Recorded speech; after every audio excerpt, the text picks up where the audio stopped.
नमस्कार मंडळी, कसे आहात? मी अमोल काकडे तुमचं नेक्स्ट जनरेशन फार्मिंग या युट्यूब चॅनलवर आणि इंस्टा पेजवर सहर्ष स्वागत करतो. बऱ्याच दिवसानंतर आपला एक म्हणजे on camera video me shoot करतोय आणि आजचा जो टॉपिक आहे तो टॉपिक आहे की जो आपले टोमॅटो संपत आले होते, जसं आमचा टोमॅटोचा प्लॉट संपत आलाय, तर याच्यामध्ये आंतरपीक काय घेता येईल किंवा याच स्ट्रक्चरचा वापर करून आपल्याला अजून दिवाळीपर्यंत किंवा पुढच्या डिसेंबरपर्यंत काय काय गोष्टी केल्या जाईल याच्यावर हा आपला टॉपिक आहे.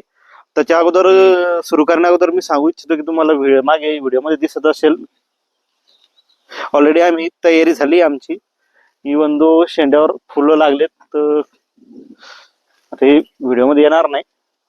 तर आम्ही आंतरपीक म्हणून जवळपास महिना झाला असेल वाल आणि चवळी पिकाची लागवड केली.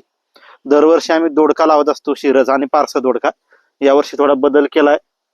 तर हे पीकही तुम्ही लावू शकता टोमॅटोमध्ये. आज काय म्हणतात त्याला, इंटरक्रॉप किंवा आंतरपीक म्हणून आपण या पिकाची लागवड करू शकतो. फक्त याची काळजी खूप घ्यावी लागते. हे पीक लय नाजूक आहे, वाल पीक. याच्यावर लगेच आळी वगैरे धावती, फवारण्याचा खर्च जास्त येतो, पण उत्पादनही चांगलं होऊ शकतं. पण हे थोडं रिस्की. आणि चवळी पीक तर जनरल तुम्हाला माहिती ते घेऊ शकतो. याच्या व्यतिरिक्त अजून आपल्याकडे काय काय ऑप्शन असतात की हा टोमॅटो निघून गेल्यानंतर आपण परत त्याच्यामध्ये 15 जुलैची लागवड करू शकतो. फक्त बेड स्वच्छ करावं लागेल. हा पुढचा जो कोण म्हणजे जुना टोमॅटो प्लॉट आहे हा पूर्णपणे समूह नष्ट करावा लागेल. त्याच्यात पुनर्लागवड करू शकतो. पुनर्लागवडी अगोदर आपल्याला काळजी काय घ्यावं लागणार आहे